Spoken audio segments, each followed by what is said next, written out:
ঈদের দিনের কিছু সুন্নত আছে, যেমন তাড়াতাড়ি ঘুম থেকে ওঠা ঈদের দিনের সুন্নত। তার মানে আপনি অন্য দিন 9টা-10টায় উঠেন আর ঈদের দিন 6টা-7টা বাজে উঠছেন, এরকম নয়। ফজরের আগে উঠবেন। তাড়াতাড়ি ঘুম থেকে উঠা ঈদের দিনের সুন্নত। এবং মেসওয়াক করা সুন্নত, গোসল করা সুন্নত।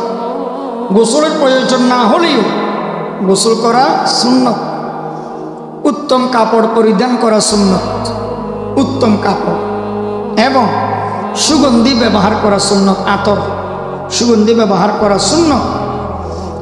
সম্ভব হলে পায়ে হেঁটে ঈদগাহে যাওয়া সুন্নত, কোনো ওজর না থাকলে পায়ে হেঁটে হেঁটে ঈদগাহে যাওয়া সুন্নত।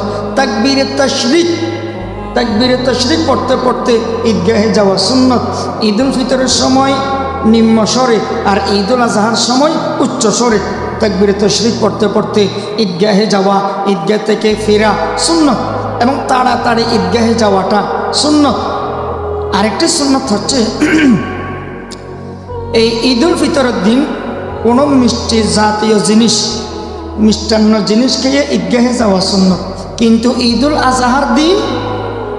আজহার দিন কোনো মিষ্টান্ন জিনিস না খেয়ে সকালবেলা কোনো ব্রেকফাস্ট না করে ওই কোরবানির পশুর গোশত দিয়ে এই দিনের প্রথম আহার করা সুন্নত। এই দিনের প্রথম আহার করা সুন্নত। ঈদের দিনের সুন্নত আছে কবর জিয়ারত করা ঈদের দিন, এটা সুন্নত নয়, এটা হাদিস দ্বারা প্রমাণিত নয়, তবে ভালো, আফজল। এটা একটা সওয়াবের কাজ। ঈদের দিন মুরব্বিদেরকে স্মরণে রাখা, তাদের জন্য দোয়া করা, তাদেরকে ভুলে না যাওয়া, এটা ভালো কাজ। আমরা কবর